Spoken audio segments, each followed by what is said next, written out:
Imagine waking up one ordinary morning beside the person you've shared half your life with, believing you know every contour of their smile, every secret in their eyes, every dream they ever dared to whisper.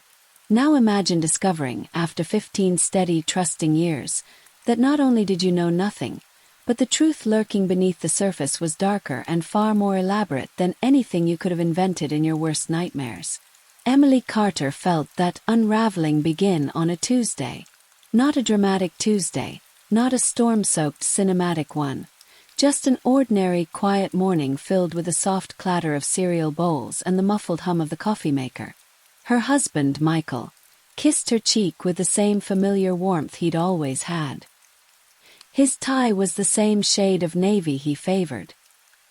His cologne drifted behind him in the same clean, woodsy trail. Nothing about him suggested that by nightfall, Emily's entire world would tilt on its axis and never tilt back. But it began with something so small she almost ignored it. A slip of paper, folded neatly, tucked into the pocket of the jeans he'd left draped over the chair. He never left clothes lying around. Never. The precision in his habits was so deeply ingrained it had become comforting. The paper wasn't a receipt. It wasn't a business card. It wasn't even addressed to him. Just a handwritten note in looping, unfamiliar cursive. Thursday. Same place. Same time. Don't forget him this time. Her mind snagged on that last word, him. The thought of another woman didn't even occur to her first. Instead, she imagined a coworker, a client, someone he was helping. Michael was generous like that. The type to drive a stranded colleague home or cover a coworker's shift without complaint. But something about the note felt intimate. Not romantic. Just personal in a way she wasn't used to seeing in his life outside their family. When he came home that evening, she watched him more carefully than she ever had. She watched the way he loosened his tie, the way he rubbed the back of his neck as though carrying a weight she couldn't see, the way he avoided her eyes when he said he was exhausted and heading straight to bed. It was subtle, almost invisible, but it was there, and once she noticed it, she saw everything. 2 days later, she followed him.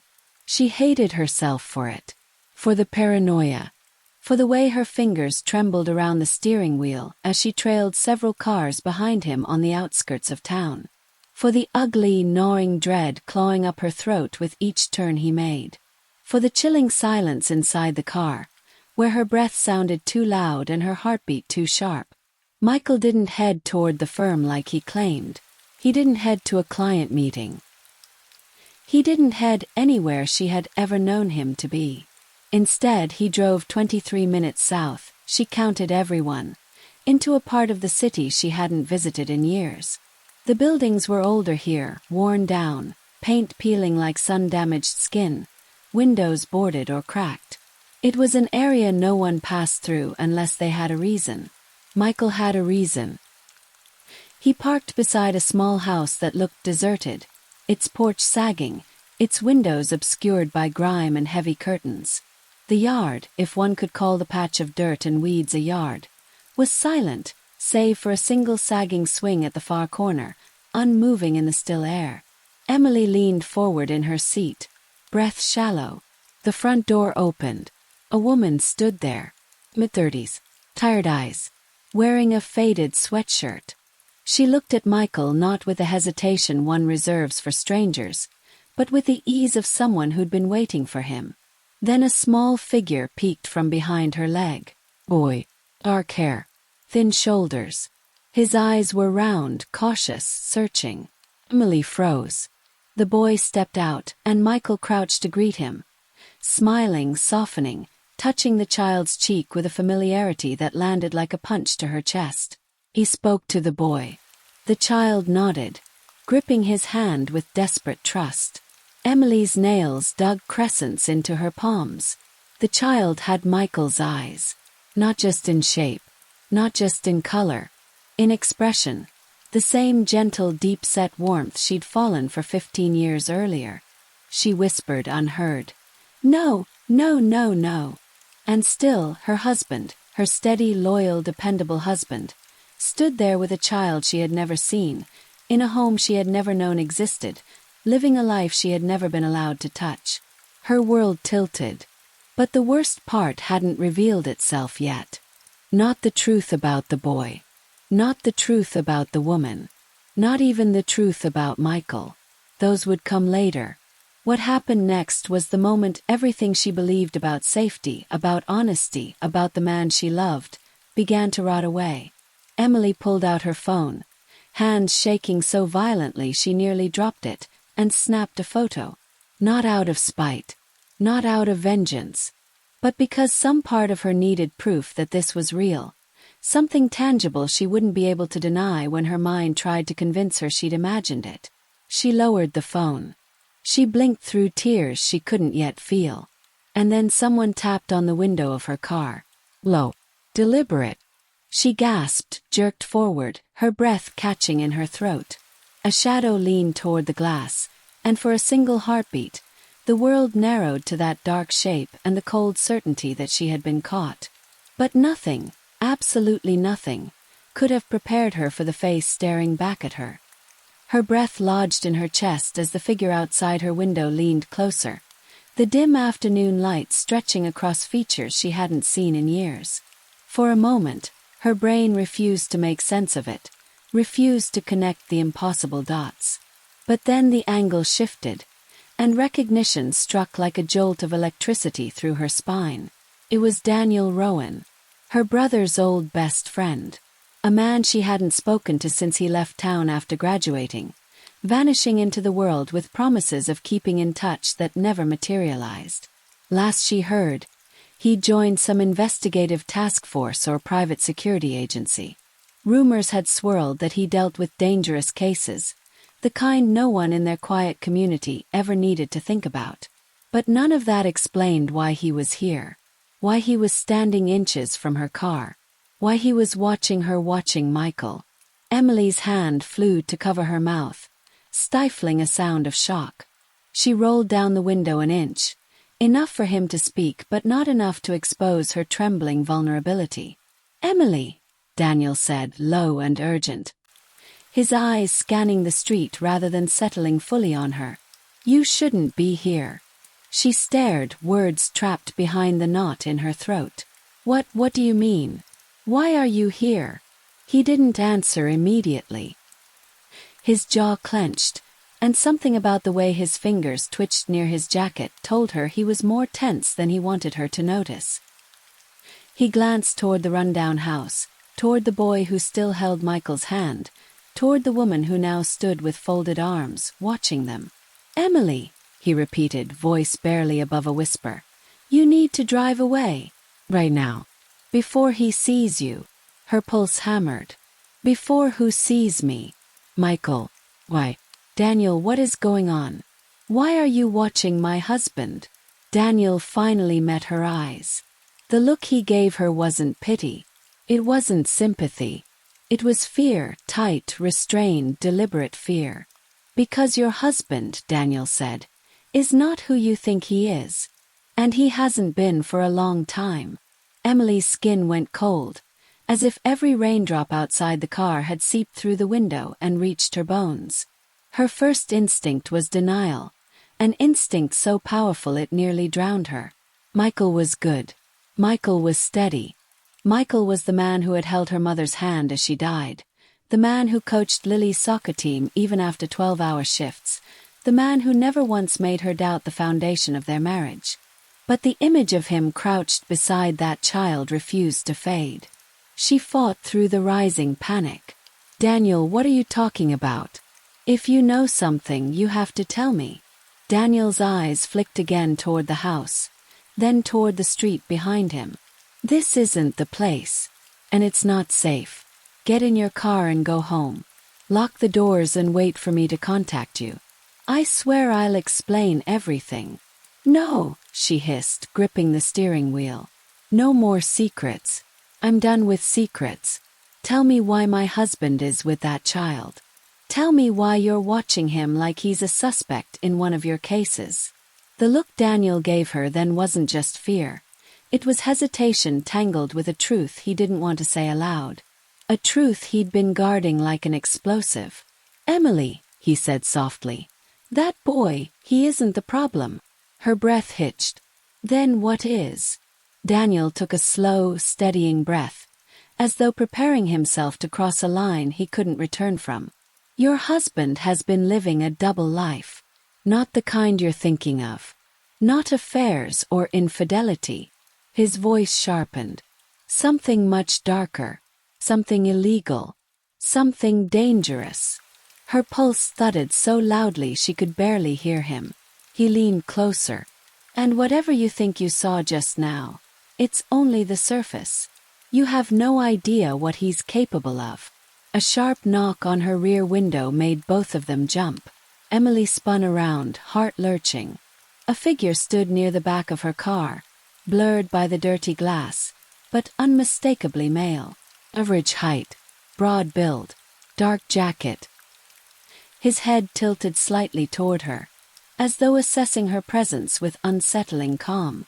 Daniel reacted instantly, stepping to block the man's view of her. "Go!" he barked under his breath. "Emily, listen to me. Rive. Now." Fear surged through her veins, choking logic. She didn't understand what was happening, didn't understand why danger suddenly felt so close she could taste it, but the primal terror building in her chest made one thing clear. She had to leave. She put the car in gear. But before she could pull away, she made the mistake of glancing once more at Michael. He looked up. Even from across the empty lot, through the drizzle, through the warped air of panic distorting her focus, she could tell the exact moment his gaze landed on her car. He froze. The boy tugged his hand. The woman said something. But Michael didn't move. He stared at Emily's car with an expression she had never seen on his face before. Something raw, something desperate, something frighteningly close to recognition. Then, in a voice too soft for her to hear but loud enough for her soul to feel, he said her name. And in that instant, she realized Daniel had been wrong. Michael did know she was there. And he wasn't surprised. Emily's foot hovered over the gas pedal. Her breath trapped somewhere between her ribs and her throat. Michael's stare pinned her from across the cracked asphalt, unblinking, heavy, unmistakably aware. It wasn't the look of a guilty man caught in a lie. It wasn't shock or panic or even anger. It was recognition, acceptance, almost inevitability, as though he had known, sooner or later, she would find him here. Daniel swore under his breath and stepped closer to her window, blocking her line of sight. "Don't look at him. Rive. Go." But she couldn't move, couldn't breathe, couldn't tear her eyes away from the man she had kissed goodnight every single evening for 15 years. The man who used to whisper grocery lists and family vacation dreams into her ear before bed. The man who held her through every miscarriage, who painted their daughter's first nursery by hand. He stood in the middle of a damp, abandoned street with a child who had his eyes and a woman who watched it all with tightly folded arms. And he didn't look sorry. He looked resigned. And that terrified her more than anything. The man near the rear of her car shifted forward, and Daniel reacted in a flash. One hand shot inside his jacket. Emily didn't know what he was reaching for, didn't want to know, but the warning was clear. She jolted, slammed her foot down on the accelerator, and the car lurched forward. Tires splashed through a puddle as she sped past Michael, past the boy whose gaze clung to her with quiet confusion, past the peeling house that held answers she wasn't ready to face. But in her rear-view mirror, she saw something that made her stomach drop. Michael wasn't running after her. He wasn't calling out. He wasn't arguing with Daniel or the shadowy man or the woman by the doorway. He simply watched her drive away, standing perfectly still, like a man watching the first domino fall. Emily's mind spun so violently she felt nauseated. She merged onto the main road, her fingers numb around the steering wheel. Rain streaked across the windshield in frantic diagonal lines, blurring everything ahead. By the time she reached her neighborhood, she couldn't remember the turns she'd taken. Couldn't remember the traffic lights. Couldn't remember anything except the hollow, horrifying certainty blooming in her chest. He wasn't surprised I was there. She pulled into the driveway, killed the engine, and sat in absolute silence. Her hands trembled so badly she had to grip her elbows to steady them. Her house, their house, looked the same as always. Neatly trimmed hedges. The porch lights she insisted they leave on every evening. Lily's bike leaning against the garage. A picture of domestic perfection. And yet nothing about it felt safe anymore. When she finally walked inside, the stillness nearly crushed her. She locked the door. Then locked the secondary latch. Then slid the heavy chain across, all while listening for the sound of another car on the street. Her eyes kept darting to the windows, expecting headlights, footsteps, the nightmare she had just escaped to follow her home. She didn't know if Daniel would come. She didn't know if Michael would come. She didn't know who she should fear more. She sank onto the couch and pressed her palms over her face. Her whole body shook, not from cold, not from panic, but from the sudden, devastating realization that the ground beneath her entire life had been breaking for years, and she had never noticed. Upstairs, a soft creak echoed. Lily shifting in bed. Emily swallowed hard, forcing herself to breathe, to stay quiet, to keep from collapsing under the weight of this impossible betrayal. Her daughter didn't deserve to wake to the sound of her mother breaking.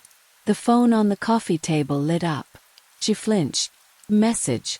Private number. One sentence that made every hair on her arms stand upright. Do not let him inside tonight. Emily stared, unable to blink. Her heartbeat pounded like a warning siren inside her skull. She typed back with shaking fingers. Who is this? What do you mean?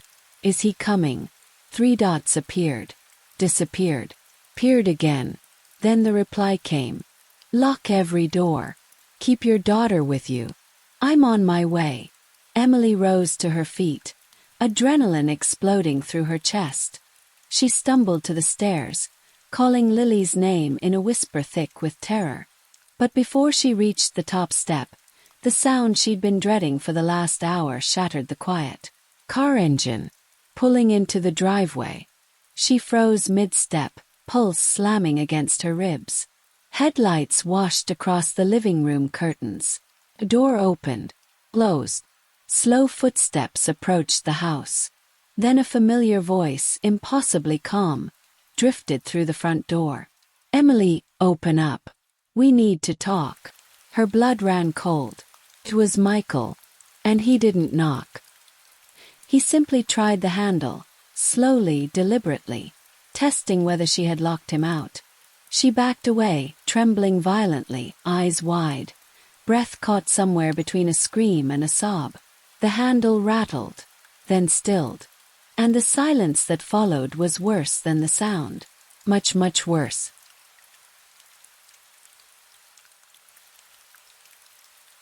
Emily stood completely still, her breath shallow and trembling as she stared at the front door. She felt the weight of Michael's presence on the other side of it like a pulse against her skin. 15 years of marriage had taught her every nuance of his voice, every shift in his tone, and the one he used now, calm, careful, too measured, was one she had never heard before. It was the voice of a man who had already calculated his next 10 moves before she even got the chance to process the first. She stepped backward, inch by inch, as though her feet understood the danger before her mind could. The house felt too small, too quiet, the air too thin. Her heartbeat pounded against her ribs, and she forced herself to swallow the rising panic. She needed to reach Lily. She needed to keep her safe. She needed to think. The door handle twisted again, not violently but slowly, like Michael was giving her time to change her mind. His voice followed, low and coaxing in the dimness. Emily, I know you're there. Please open the door. She couldn't speak, couldn't form a single word. She took another step back, gripping the banister behind her for support. The metal felt cold beneath her palm. She tightened her hold to keep her hands from shaking as hard as the rest of her. "Emily," he said again, with an unsettling gentleness that made her skin crawl. "We're not doing this. Not like this. Come on, sweetheart. Let's talk." The endearment shuddered through her like a sharp blade. She turned and hurried up the stairs, forcing her legs to move faster as the fear clawed up her spine. She reached Lily's room and pushed the door open. The soft glow of a nightlight illuminated her daughter curled beneath a blanket decorated with little stars, her breathing slow and peaceful. Emily crossed the room in 2 strides, gently shook her shoulder and whispered her name. Lily blinked awake, confusion clouding her sleepy eyes as she sat up. "Mom, what's wrong?" Emily pressed a shaking finger to her lips, urging her to stay quiet. The fear in her eyes must have conveyed everything she couldn't say aloud. Lily nodded, suddenly alert, her small hands gripping the blanket with white-knuckled tension. Footsteps sounded downstairs, slow, patient steps moving across the hardwood floor. Michael was inside the house. Emily didn't know how. She had locked everything. She was sure she had. A cold wave of dread washed over her as the realization hit her. He had a key she didn't know about. She grabbed Lily's hand and pulled her gently out of bed. They tiptoed to the far side of the room, into the narrow space between the dresser and the adjoining wall. Emily crouched, pulling Lily down with her. The 2 of them pressed tightly into the shadows. She wrapped an arm around her daughter's shoulders, shielding her as best she could, praying the darkness would hide them. The house settled into thick silence, a silence that stretched and stretched until it felt like a living thing surrounding them. Emily strained to hear Michael's movements, but he had gone quiet now, far too quiet. She felt Lily's small hands tremble against her, and she pulled her closer, whispering soft reassurances she didn't believe. Floorboard creaked. Another. He was coming up the stairs. Emily squeezed her eyes shut for a moment, steadying her breath. She had always believed she knew who Michael was, believed she understood the goodness in him. But the man walking toward them now, silent, deliberate, was someone she didn't recognize. The footsteps reached the landing. Then they stopped. Emily didn't move. Lily clung to her, frozen.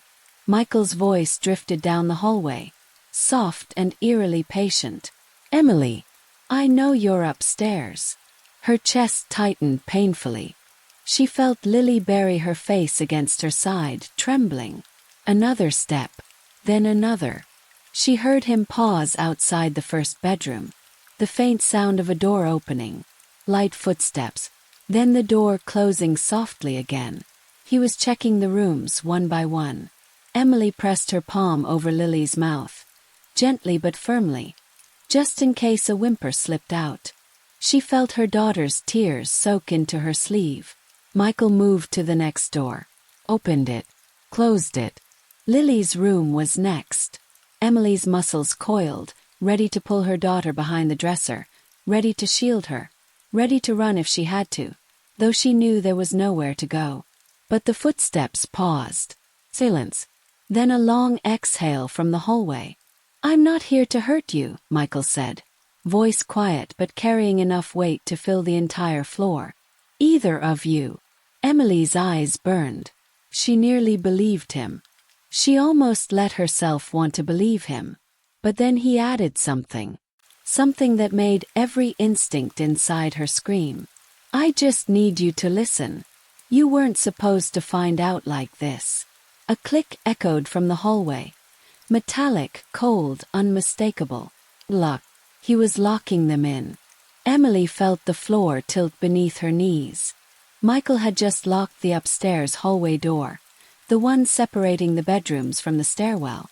And the way the deadbolt slid into place told her he had done it before.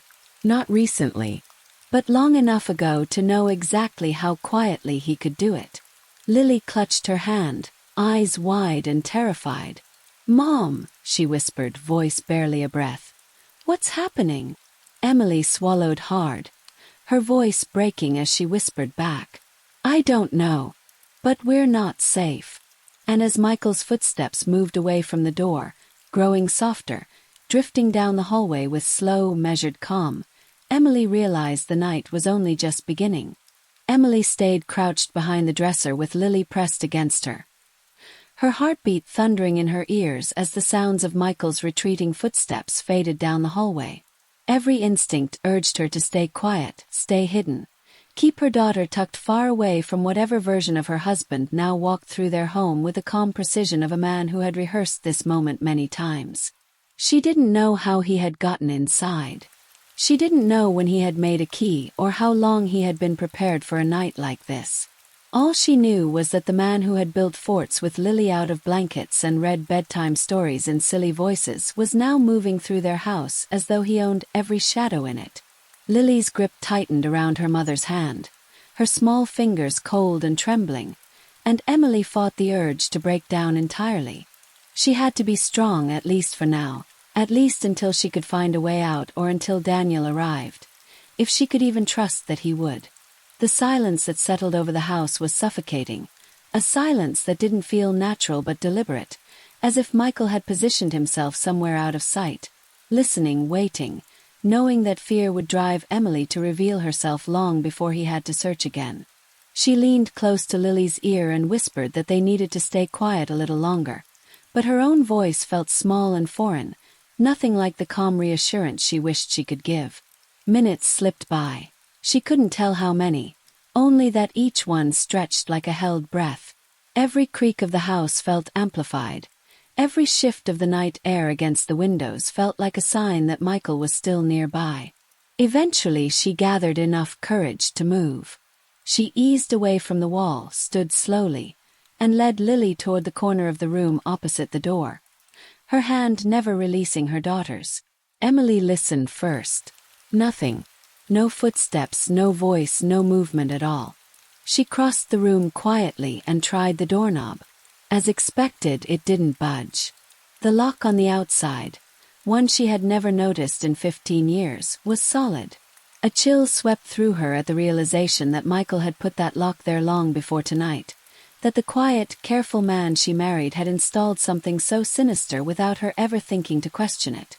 She forced herself not to panic, at least not in front of Lily. She steadied her voice, promising they were going to be okay, promising that she just needed to think, to find another way out. She moved to the window and tugged at the latch, hoping desperately that it would open, but it too refused to move, painted shut years ago when they had renovated the room. She remembered joking with Michael that he had sealed it like a tomb, and the memory now twisted inside her with sickening irony. She checked the other window, same problem. She paced the room, searching for anything that could help. The closet, the vents, the attic hatch in the hallway they couldn't reach.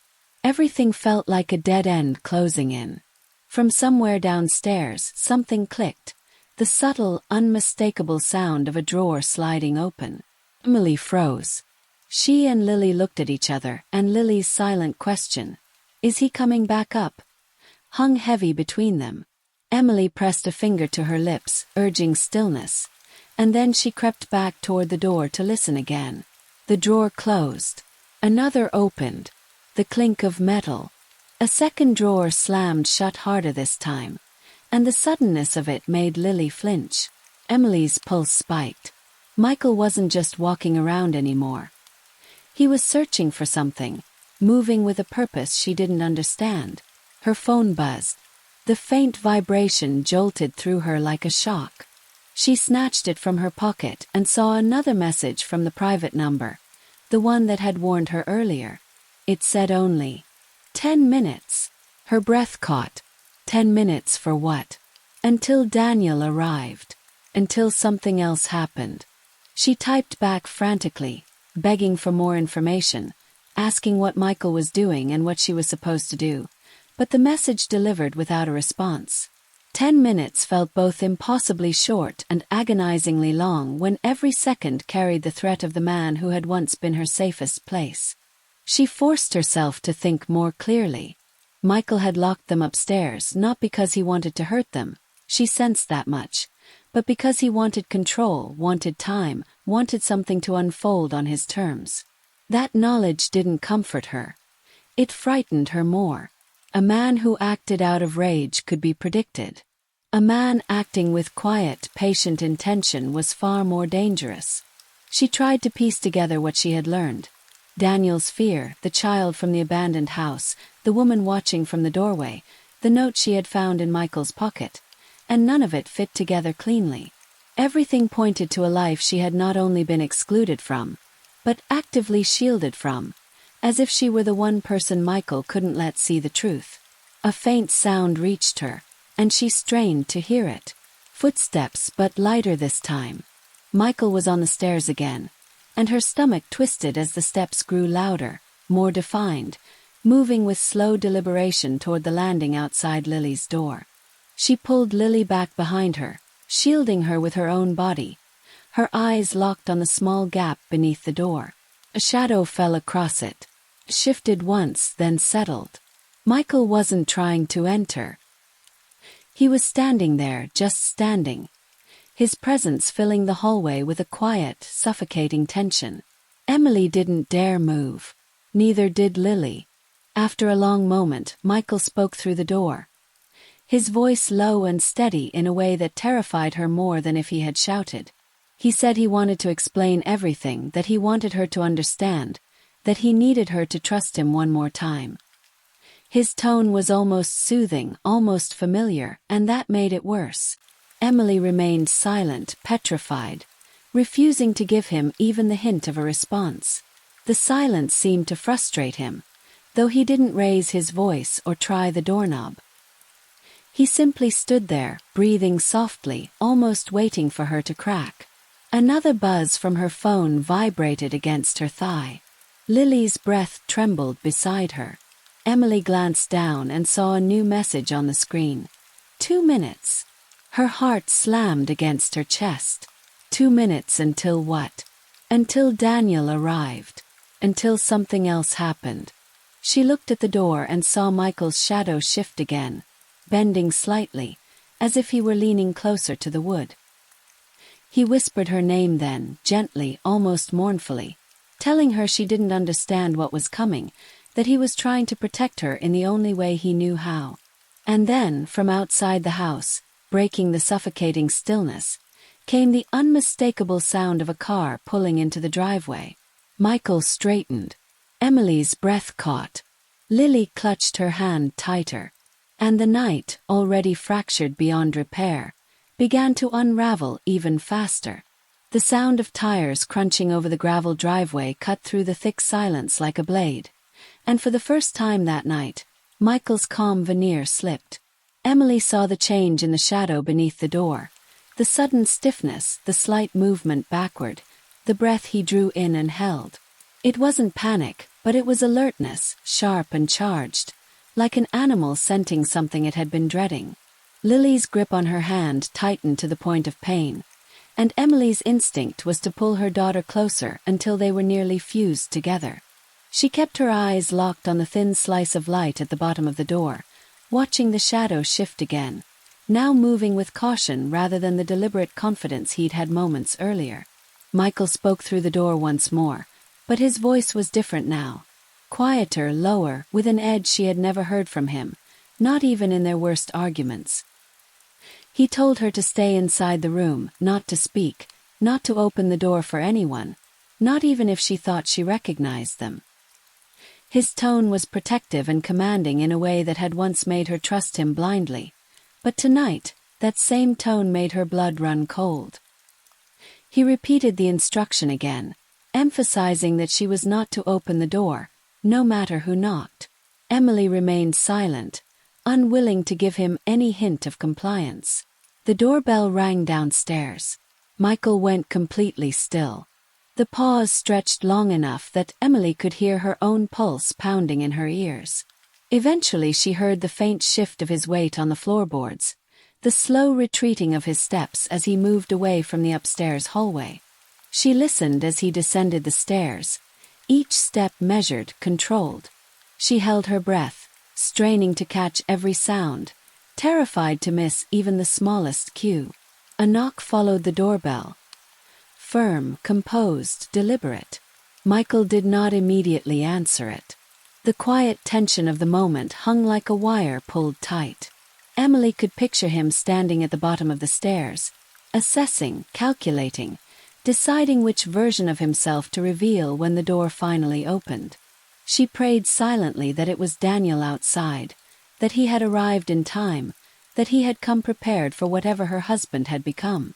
When the door finally creaked open, Emily didn't hear Michael's usual greeting or any attempt at casual normalcy. Instead, she heard a voice she didn't recognize at first. Calm, direct, slightly muffled by the distance. It wasn't Daniel. Not yet. It was someone else. Man. Older.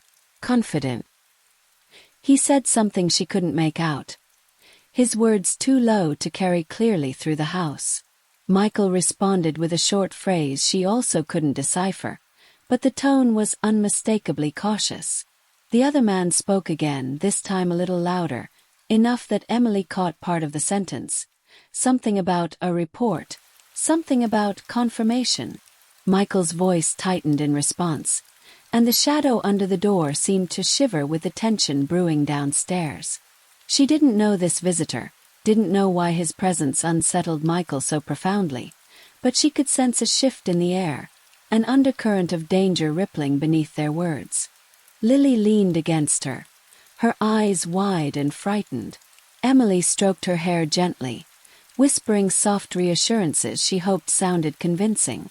She wished she could tell her daughter that everything would be okay, that the people downstairs were here to help, that her father was simply confused or stressed or overwhelmed. But she couldn't lie, not when she didn't believe any of those things herself. The conversation at the front door grew sharper. The stranger's tone hardened, pressing, demanding something Michael was clearly unwilling to give. Emily heard Michael's footsteps shift, as though he were squaring his stance, grounding himself. Then the visitor's voice raised. Still controlled but unmistakably forceful. Emily caught a single chilling phrase this time. "We know about the boy." Her lungs seized. Downstairs, the house erupted into movement. A fast scuffle of feet. Shove. Something heavy hit the wall hard enough to send a small vibration through the floorboards. Lily whimpered, and Emily covered her mouth quickly, trying to quiet her without frightening her further. The struggle continued. A grunt, a sharp inhale, the scrape of shoes sliding against hardwood. She couldn't make sense of it, couldn't tell who was overpowering whom, couldn't tell which outcome she should even be hoping for. A door slammed, maybe the front door, maybe the closet by the entryway, followed by a muffled curse. More movement. Then abruptly the sound stopped. Everything went silent again. Emily held her breath, listening with every fiber of her being. Her heart beating so violently she thought it might give her away. Slowly, footsteps began climbing the stairs once more. Not hurried, not limping, but steady, deliberate, chillingly composed. Whoever had won that struggle was coming upstairs. Lily buried her face in her shoulder. Emily tightened her hold, her entire body shaking. And then she saw it, the shadow returning beneath the door. Only this time it wasn't alone. There was a second shadow beside it, larger, heavier, its shape distorted into something unfamiliar. Someone else was standing outside Lily's door. The larger shadow shifted, and a low voice whispered something Emily couldn't decipher. The smaller shadow, the one she recognized, responded quietly. It was Michael. And whoever stood beside him now, whatever they wanted, whatever had happened downstairs, was about to change everything again. Emily's pulse hammered so loudly she felt it in her teeth as the two shadows stood silently behind the door. The larger one shifted its weight first, the faint creak of the floorboard somehow more terrifying than anything she had heard all night. She tightened her grip around Lily, who was trembling in her arms, and fought every instinct telling her to cry out, to beg, to flee, none of which were possible. She knew they were trapped. They both were. The only thing she had left was the hope that whoever stood with Michael wasn't here for her child. The two figures remained motionless for several tense seconds, And then the larger one spoke in a low voice that vibrated through the thin wood of the door. It was calm, but it held an underlying firmness that made Emily's skin crawl. He asked Michael if she was inside, if the wife and the kid were secured. Hearing herself referred to in such clinical, detached terms sent a new wave of dread rising in her throat. Michael responded quietly. His voice strained but steady. The words were muffled, but the tone told her everything. He was trying to keep control of the situation, trying to prevent the man beside him from coming any closer. She had never heard her husband speak like that, the careful edge of someone negotiating with a threat. The stranger murmured something else, too soft for Emily to make out, but Michael answered more forcefully this time, a sharp whisper filled with warning. A tension thickened the air until Emily thought the weight of it might collapse the door between them. The larger shadow moved as though leaning forward, then stopped abruptly, as if Michael had lifted a hand to halt him. Emily pressed her back harder against the wall, pulling Lily tighter. Her mind racing to understand why Michael would protect them now after everything he had concealed. Part of her wanted to believe he still cared, that this man beside him was the real danger. But another part remembered the second house, the child who looked just like him, and the chilling calm with which Michael had entered their home tonight. Finally, the stranger spoke again, louder this time, and Emily caught the words clearly. "You brought this on yourself. You should have ended it months ago." Michael hissed something in response, but before he could finish, a sudden piercing sound shattered the moment. A harsh electronic tone coming from outside, a car alarm or some kind of signal. Both shadows jerked in surprise. The larger man muttered a curse, and heavy footsteps thundered down the stairs. Michael remained in front of the door for a heartbeat longer. Emily didn't move, didn't breathe, barely existed in that moment as she waited to hear what he would do. Then, in a whisper so faint she almost thought she imagined it, Michael said through the door, "Stay inside, Em. Please." Without waiting for a response, he turned and followed the other man downstairs. She listened to the thudding footsteps, the muffled exchange of angry words, then the front door swinging open. More shouting erupted from outside, sharper this time, less contained. She could hear multiple voices now, overlapping, urgent, laced with authority. Emily's breath stilled. She couldn't recognize any of them, but she heard the word hands, then down, then freeze, and the heavy thud of someone being forced against a hard surface. Lily looked up at her mother with wide, terrified eyes. Emily stroked her hair, forcing herself to whisper that everything was okay, even though she didn't know if any part of that was true. She stayed frozen, listening, waiting for any sign that danger still lingered on the other side of the door. After what felt like an eternity, but must have been only seconds, the house fell silent again except for faint noises coming from outside. Muffled shouting, the sound of another car arriving, and heavy boots on wet gravel. Then came the voice she recognized at once. Daniel's. Strong, clear, commanding, calling out orders she couldn't fully hear but understood well enough to know the situation was no longer under Michael's control. She rose to her feet carefully, one hand still holding Lily's, and pressed her ear to the door.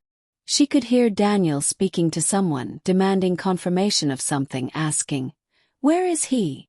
Her heart leaped into her throat as she waited for an answer. Another man responded.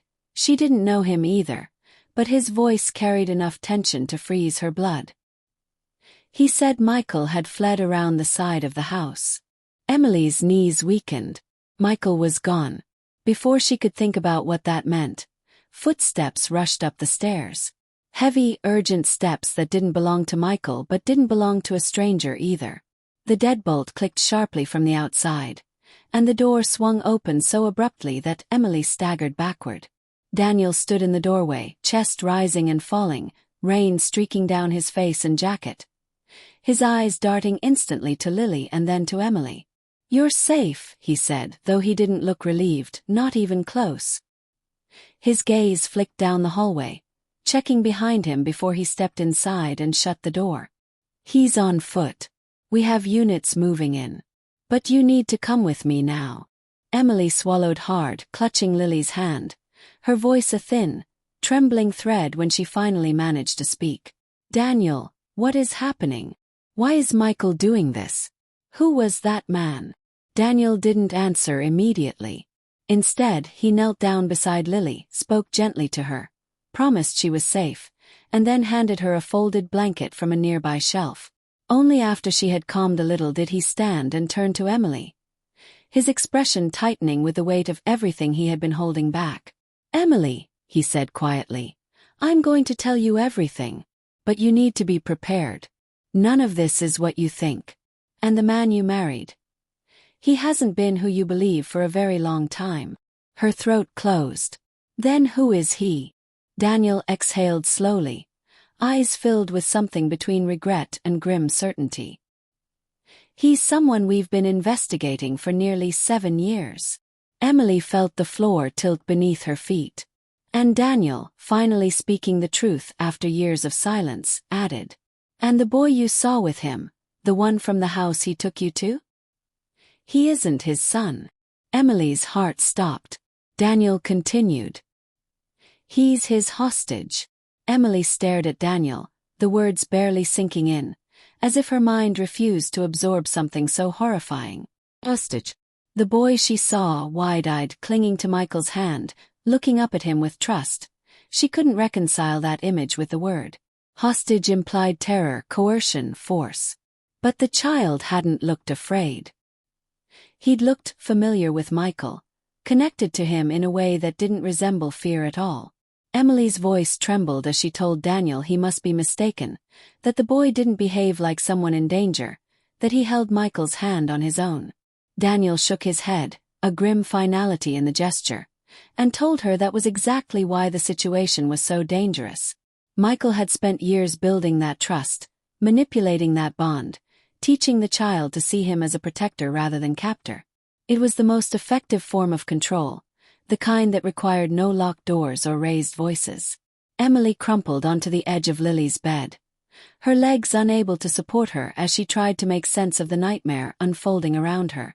For 15 years she had shared a home with this man, shared meals, shared a child, shared a life, and now Daniel was telling her that Michael was someone entirely different. Someone capable of stealing a child, hiding him, integrating him into a secret existence she had never been allowed to see. She remembered the note she found in Michael's pocket, the visits to the abandoned house, the tension in his voice when he told her to stay inside. It all felt like pieces of a puzzle rearranging themselves into a picture she'd never imagined. She whispered that she didn't understand how Michael could possibly be involved in something like this.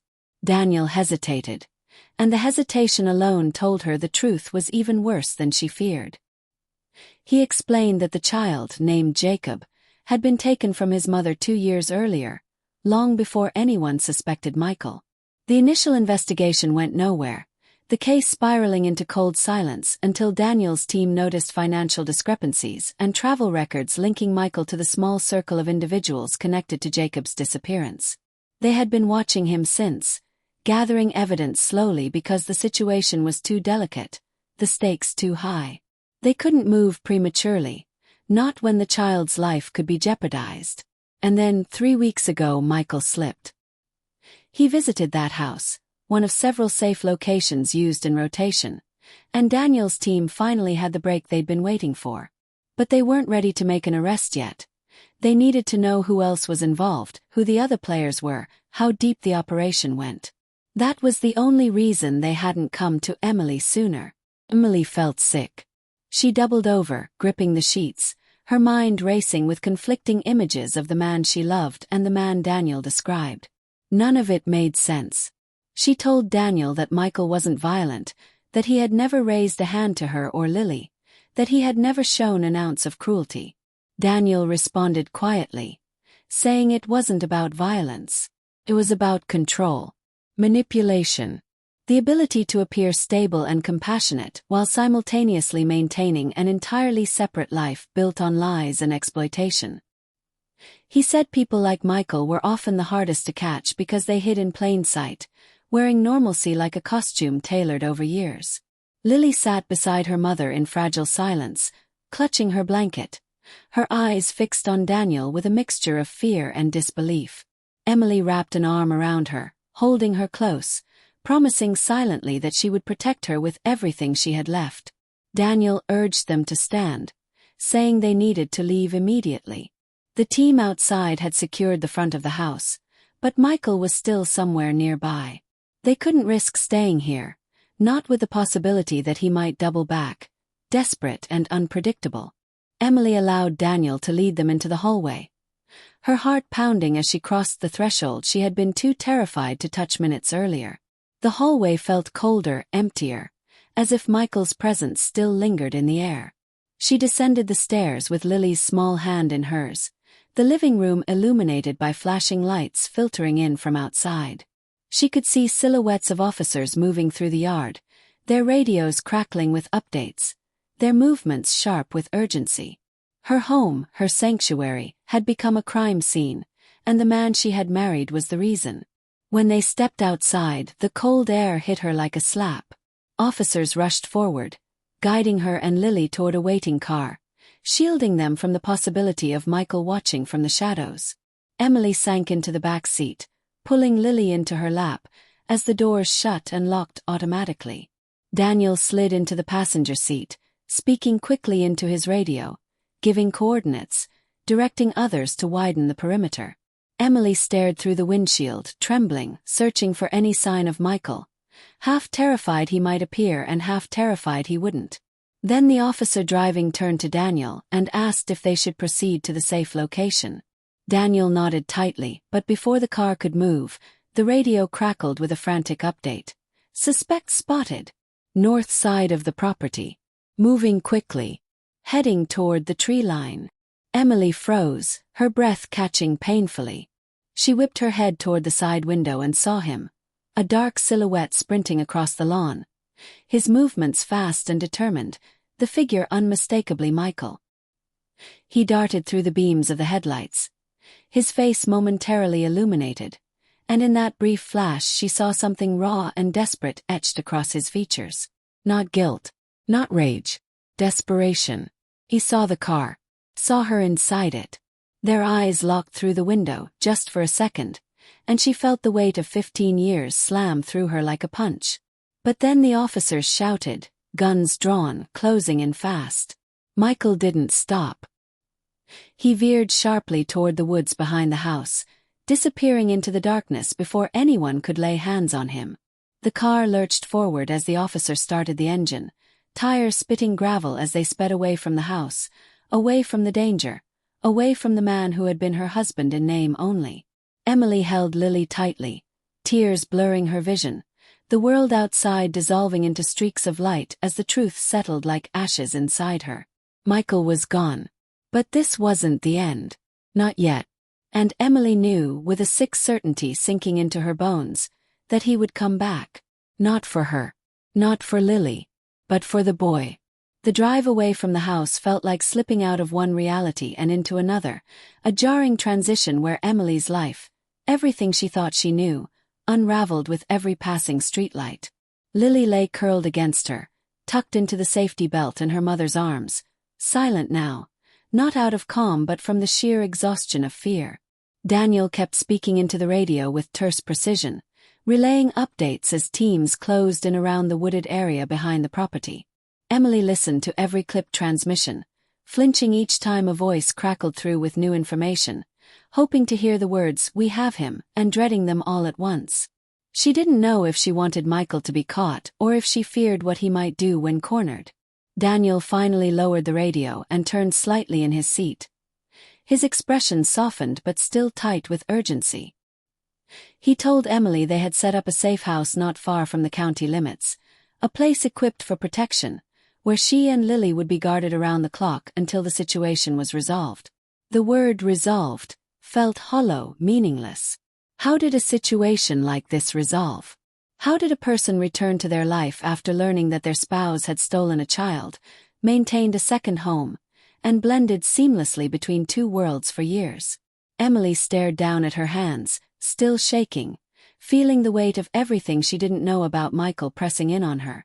She tried to imagine him in the woods, running without a plan, without shelter, without the structure he carefully maintained for years, and a sickening awareness gnawed at her.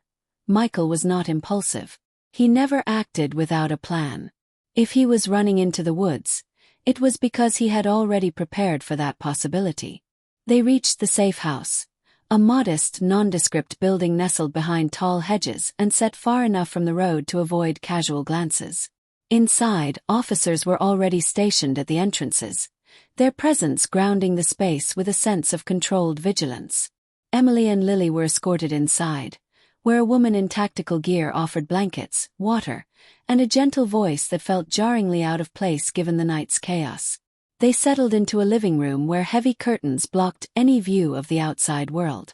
Lily clung to her mother's arm, too tired to speak, her eyes heavy with exhaustion but too frightened to close completely. Daniel remained near the door, meeting with two other agents who had arrived.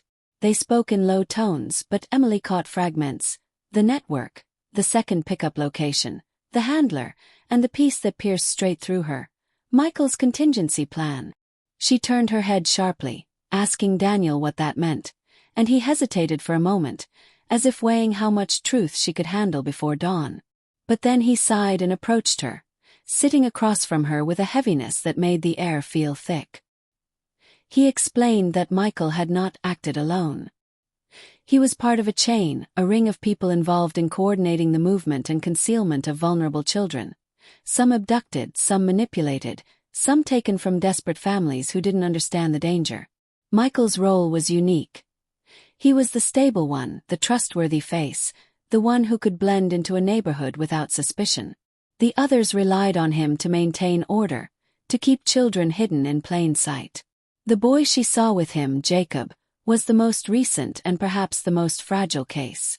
Michael's attachment to him was deeper than any other, and it was why he had been given the responsibility of keeping Jacob secure. Emily felt her stomach churn violently. She asked why Michael had taken Jacob in the first place, why he would involve himself in something so monstrous.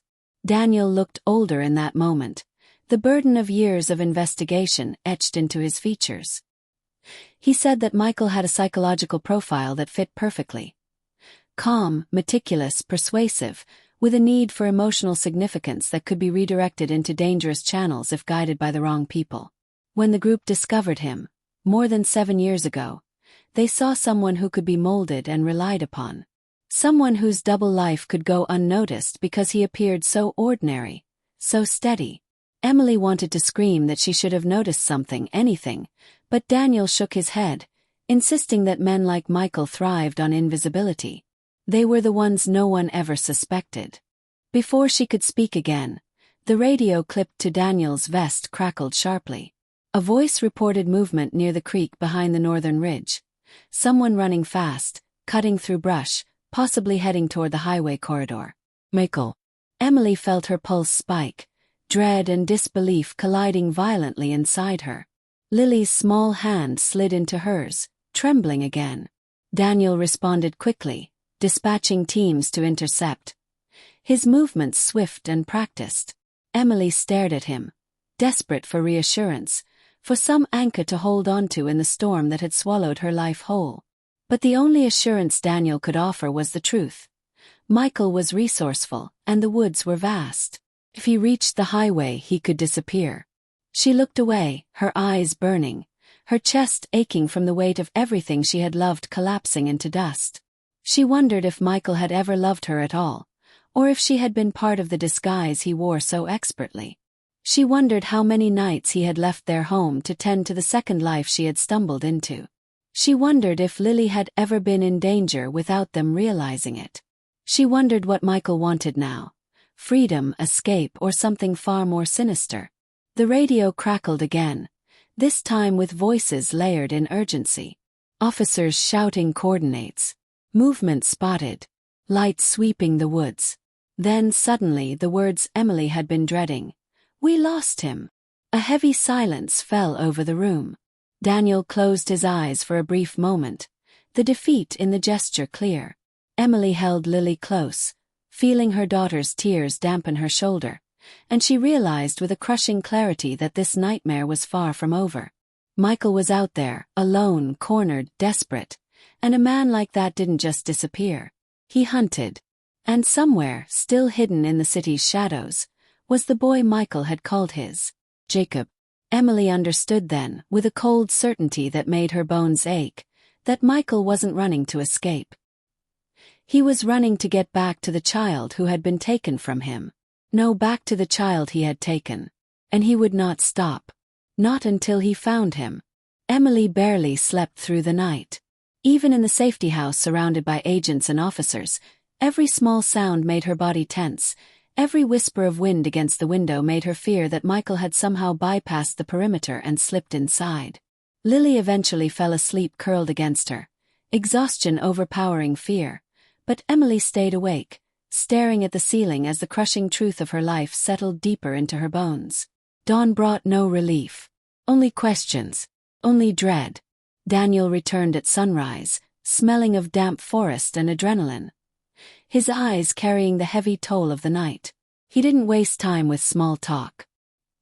He sat opposite her with a steaming cup of coffee and the look of someone who wished he could tell her everything was under control but couldn't. He said Michael had evaded all 3 search teams, using paths and narrow ravines known only to locals. He disappeared near a maintenance road that fed into an old industrial route leading out of town, one that hadn't been used regularly in decades but still connected to multiple highways. Emily's heart sank. She knew Michael's mind, knew that he would always choose the path least expected. If he wanted to vanish, he could. He'd spent years deceiving without being caught. But Daniel emphasized that Michael wasn't trying to escape the authorities to save himself. He was trying to get back to Jacob. They had Jacob now, protected at a secure location with medical and psychological specialists. The boy had barely spoken except to ask where he was, clutching a worn toy car that Michael had apparently given him. It was a level of emotional dependency Emily found both heartbreaking and terrifying. The child had been isolated, conditioned to see Michael as his only safe anchor. Even now, even after being separated, he didn't seem to understand that Michael wasn't his savior. He was the reason he'd been taken away from everything. As Daniel spoke, Emily realized something horrifying. Michael didn't see Jacob as a hostage. He saw him as a responsibility. As someone he had to protect. As someone he believed only he could care for. That meant he would do anything to get him back. Anything. Her stomach knotted at the thought that he might come for her and Lily too. Not to hurt them, but to use them, manipulate them, leverage them in ways she couldn't even imagine. She asked Daniel if they were truly safe here, and he nodded, but his eyes flickered with the faintest shadow of uncertainty, and that was enough to send another wave of fear through her.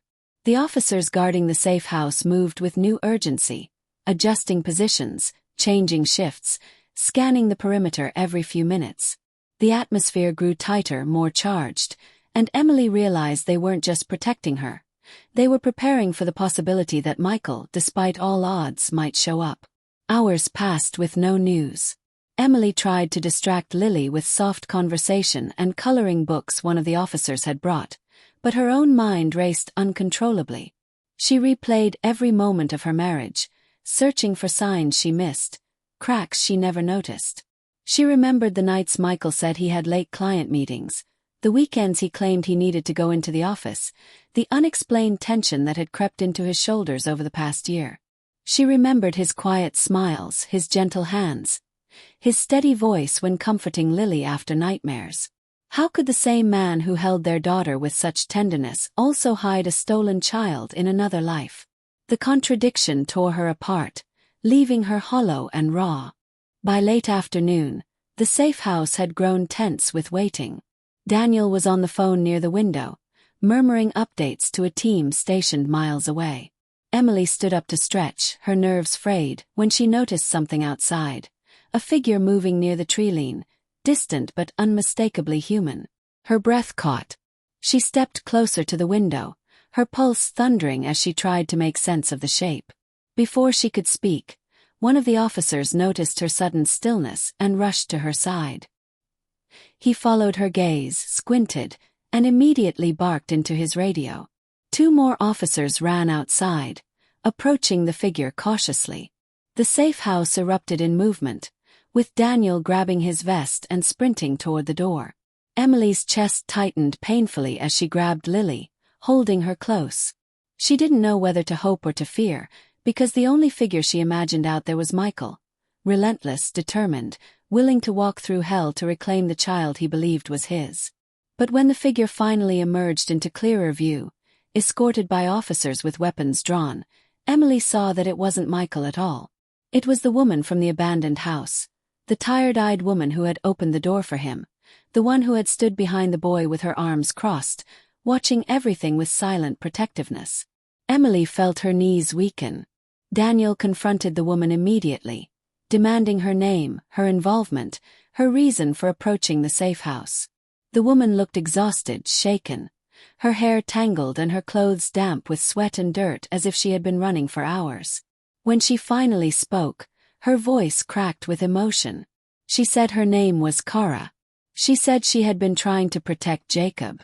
She said she didn't know who else to turn to.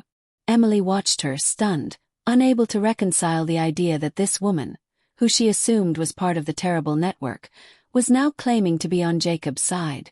Kara looked at Emily then, and something passed between them, something raw and painful and deeply human. Without waiting for prompting, Kara began to explain. She was Jacob's mother. The words hit Emily like a blow. Lily clutched her tighter, sensing the rippling fear that surged through her. Kara's voice broke as she described how Michael had abducted Jacob 2 years ago after befriending her during a vulnerable time in her life, offering help, stability, financial support. At first he had seemed like an angel, she said, stepping in when she was at her lowest, helping her rebuild her life, earning her trust. She never saw the manipulation until it was too late. He took Jacob under the guise of taking him for a weekend trip, but he never brought him back.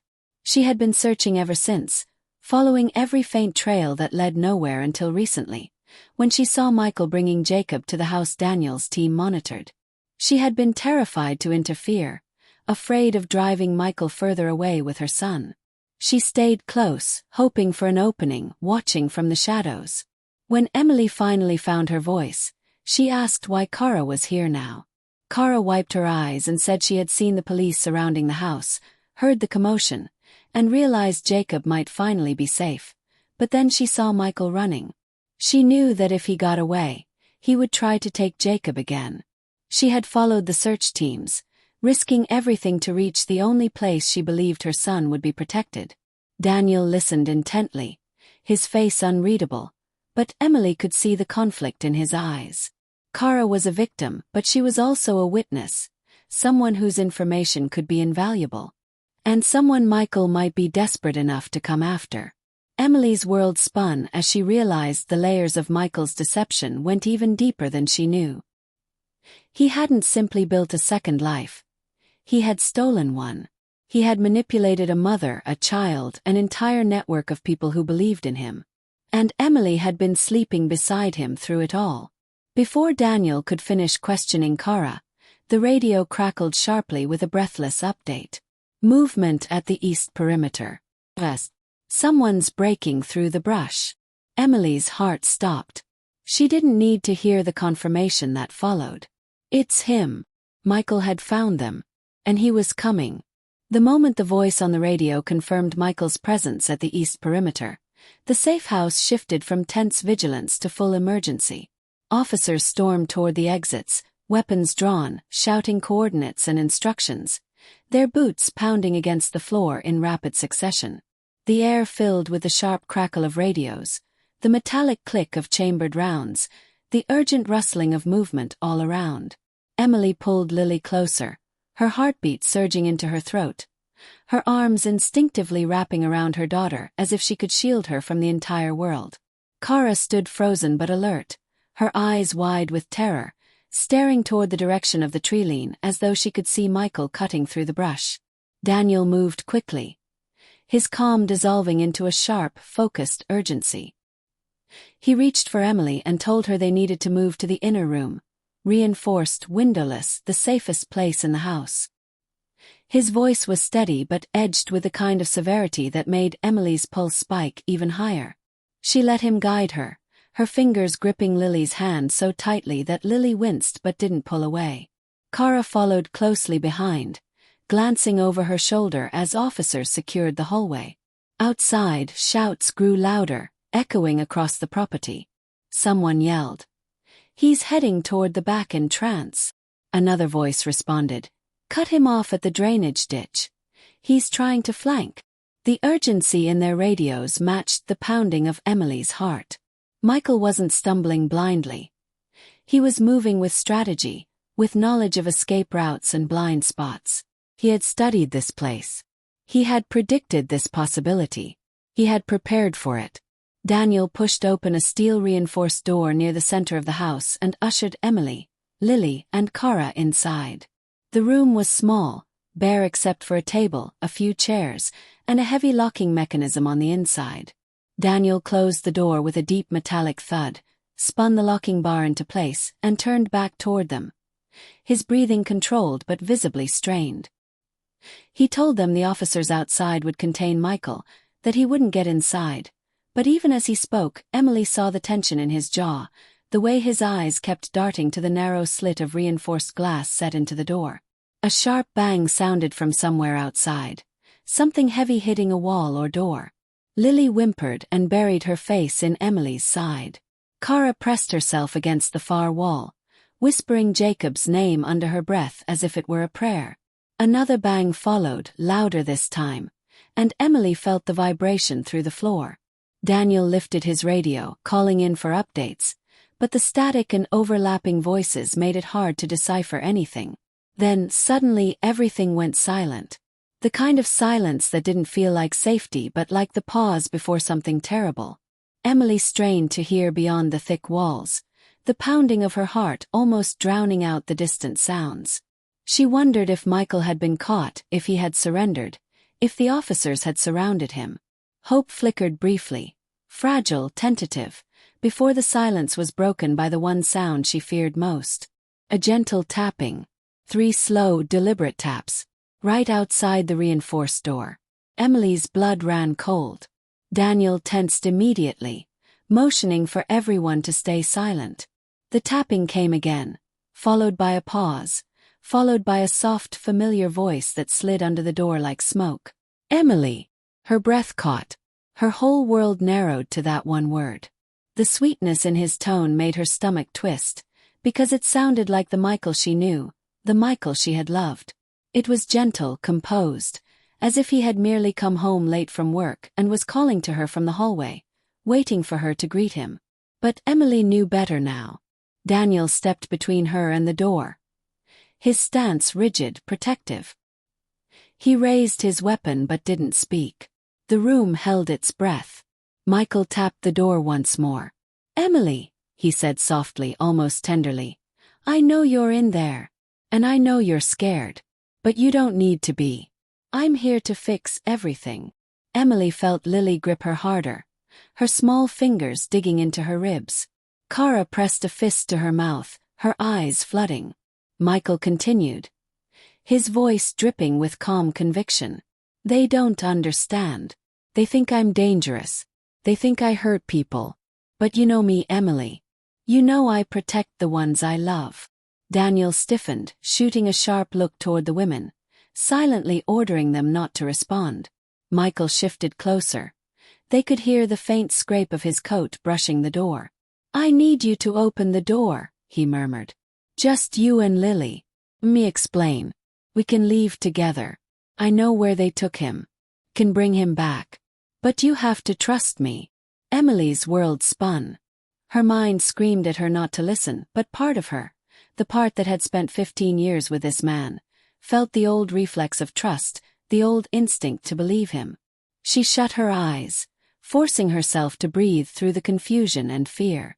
Daniel raised a finger to his lips, silently pleading for silence. But Michael wasn't finished. "I never meant for you to find out like this," he said, voice cracking just enough to sound heartbreakingly human. "I was going to tell you everything. I was waiting for the right moment. But they're going to take him away from me, Emily. They're going to take Jacob, and they'll twist things, make you think terrible things about me. I need you to understand. He needs me." Kara let out a quiet, broken sob that she tried to smother with her hand. Michael paused, listening.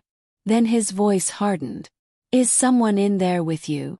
Daniel motioned them backward, his eyes flashing with warning. Emily pulled Lily behind him, shielding her instinctively. Kara backed into the farthest corner. Michael's shadow shifted across the thin glass slit in the door. He exhaled a slow, chilling breath. "Emily," he whispered, "open the door." When no one moved, he spoke again, more sternly. "Emily, open the door now." Daniel stepped forward, clearing his throat. "Michael," he said, voice level, "step away from the door." The silence that followed was deeper than any that had come before. Then the calmness in Michael's voice shattered. "No." A sudden violent crash shook the reinforced door so hard that Emily screamed, Lily clinging to her as the entire room vibrated. Kara dropped to the floor, covering her head. Daniel braced himself, shouting into his radio for backup as another thunderous impact cracked through the steel. Michael was trying to break the door down. He wasn't reasoning anymore. He wasn't pleading. He was desperate. And he was close. Too close. Daniel turned back to Emily, his voice low, fierce, urgent. "When I say run," he said, "you run." Emily's breath shook. "Run where?" she whispered. Daniel's eyes hardened with grim certainty. "Anywhere he isn't."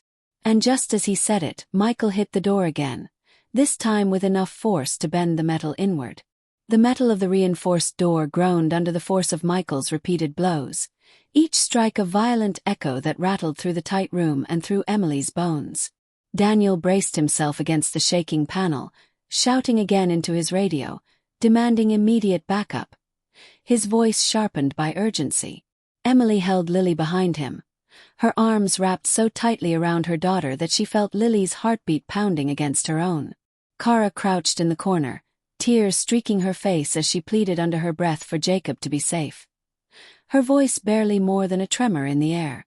Another impact came, louder, harder, and this time the metal bent inward with a sickening screech. Emily screamed, covering Lily's ears as dust and microscopic flecks of steel drifted down like gray ash. Michael's voice redoubled with rage-driven desperation. He wasn't speaking words anymore, just guttural grunts and animalistic cries as he slammed his full weight into the door, driven by obsession, by fear of losing the child he had stolen, by the belief that Emily was the only remaining variable he could still control. Outside, footsteps thundered across the gravel. Officers shouted commands, boots pounded against the porch, but Michael wasn't giving them a chance. He struck the door again, and a narrow crack ripped down the metal surface. His fingers forced their way through, scraping, searching, clawing at the opening like someone dragging himself out of a grave. Daniel fired a single warning shot into the ceiling to buy seconds of shock, and Emily saw Michael's hand recoil from the crack. Daniel spun back just as Michael hurled himself once again at the door, this time with such ferocity that the hinges buckled. Emily felt the floor shudder beneath her feet. Lily whimpered and pressed her face into her mother's side, shaking violently. Then came the moment that changed everything. The sound of splintering metal suddenly drowned beneath a chorus of shouted commands from outside. "Drop it! Step away from the door! Get on the ground, Michael! Now!" The blows stopped abruptly. Silence clamped down. Emily listened, frozen, every muscle in her body pulled razor-tight. Daniel held up one hand, motioning them to stay back, not make a sound. The quiet stretched unbearably, a thin, trembling thread of uncertainty. Then she heard Michael speak. Not the calm voice that used to reassure her. Not the manipulative tone he'd used minutes earlier. But a voice cracked open by despair. "I can't lose him." Emily's breath broke. Those 4 words held so much raw, twisted pain that for a split second, despite everything, she pictured the man she had married. The man who had once kissed her forehead before bed, who had made pancakes shaped like dinosaurs for Lily, who had held her during storms. That man felt like a ghost now. A memory carved from lies. Michael spoke again, voice lower, defeated. I was the only one who cared enough to keep him safe. An officer shouted a final warning. The rustle of gear. Footsteps fanning out. The cold click of safety releases being drawn back. Then everything erupted at once. Tumult of voices. The thud of bodies colliding. A grunt of pain. The shattering crash of something hitting the porch steps. A muffled cry. Michael's, cut off by hands restraining him, pinning him, forcing him down. The sound of handcuffs closing with a harsh metallic snap. And then, finally, the words Emily had been waiting for but also dreading.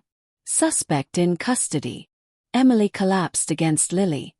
Tears pouring down her face without restraint. Lily sobbed quietly, clinging to her neck, whispering she was scared, asking if it was over. Emily kissed the top of her head again and again, whispering yes over and over, because she needed to believe it herself. Daniel flung open the battered, warped door. His face flushed with adrenaline, sweat beading his forehead. He's restrained, he said, breathless. He can't come near you again.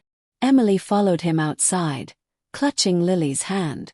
Officers surrounded Michael on the ground. His face was scraped, dirt smearing across his jaw where he had fallen. His hair was disheveled, his eyes wild and unfocused. He looked up at Emily, and for the first time, she saw not the husband she had spent 15 years with, but the man he truly was. Broken, deluded, dangerous in ways she had never imagined. His lips formed her name, but no sound came. Daniel stepped between them, blocking Michael's view. Emily didn't protest. She looked away, her final goodbye not spoken but felt, a severing so deep it almost hurt to breathe. Kara, escorted by officers, stood a few yards away, trembling violently. When she saw Emily, she hurried forward and embraced her in a moment raw with shared trauma. Two mothers, both deceived, both nearly destroyed by the same man's web of lies. Emily held her tightly, whispering reassurance, whispering that Jacob was safe, that Michael would never touch him again. At the edge of the property, a car waited to bring both families to separate protected homes. Emily and Lily sat together in the back seat as the engine hummed to life. Lily rested her head in her lap, already half asleep, worn down by fear and exhaustion. Emily stroked her hair gently, tears slipping quietly down her cheeks. For the first time since the nightmare began, the world around her felt still. She turned her face toward the window as the car pulled away, leaving behind the house where her life had shattered.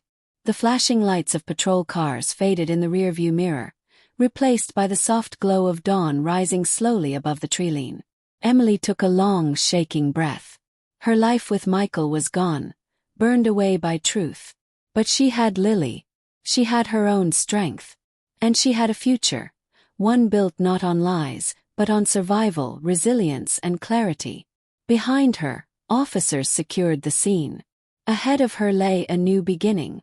And somewhere in a different safe house across the city, Jacob woke up in the arms of the mother who had never stopped searching for him. For the first time in years he was truly safe. Emily closed her eyes, held Lily close, and let the truth settle. The nightmare was over. They were free. The end.